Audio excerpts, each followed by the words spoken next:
та бүгдэд чин сэтгэлийн мэндчилгээ дэвшүүлье. Чөлөөд ардчилсан гэж яригдаад байгаа энэ хэвлэл мэдээлэл маань Монголд бас тийм амархан төлөвшөөгүй л дээ. Бас л нэлээд юм үзсэн, харсан гэдгийг та нар бүгдээрээ мэдж байгаа. Тухайн үедээ ард иргэдээ талхаар тасалчихгүй бай гэж бодож байсан засгийн газрууд бол ард иргэдээ сонингоор нь тасалчихгүй байх юмсан. Ямар ч болсон аргаа ядлаа гэхэд сонингийн нэг цаг тухайд нь гаргах юмсан гэдэг үеийн Монголын ерөнхий сайд нар хэдэн байгаа валютын нөөцнөөсөө мөнгө гаргаад урагш хойш нь хүн явуулж цаас авцруулж сонин хэвлэж гаргаж ясныг бол та нар бүгдээрээ санаж байгаа бах. Тэгэхээр тэр чөлөөд ардчилсан одоо энэ хэвлэл гэдэг маань материаллык баазгүй бол явахгүй л дээ. Хичнээн мянган сайхан сонин, хичнээн мянган сайхан сэтгүүлч нар байгаад тэрийг хэвлэх цаас байхгүй бол үнэхээр болдгоо л байсан.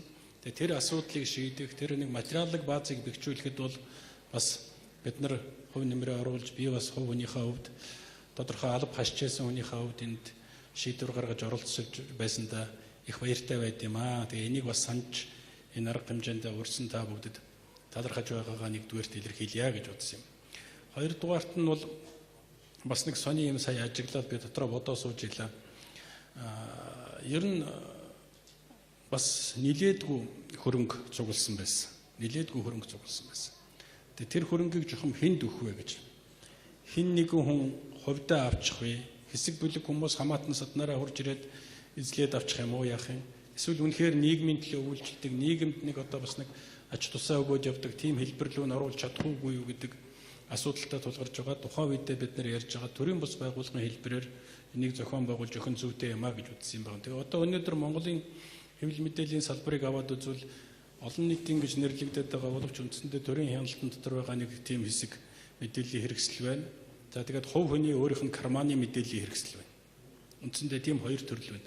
Тэгээд тэрний дунд нь бас нэг ийм одоо хэвлэлийн хүрээлэн гэдэг нэг ийм төрийн бус байгууллагын хэлбэрээр олон нийгэмд үйлчлээд явж байгаа ийм байгууллага үүсээд үйл ажиллагаагаа явуулж байгаад нь бол би сэтгэл тун хангалуун байна гэдгийг энд зөвхөн тэмдэглэж хэлье гэж утсан юм аа. За тэгээд бас нэг зүйлийг одоо хэлэх ёстой байх. 20 жил гэдэг бол үнэхээр их том хугацаа, ихч зүйл амжуулсан байна, их чим хийсэн байна.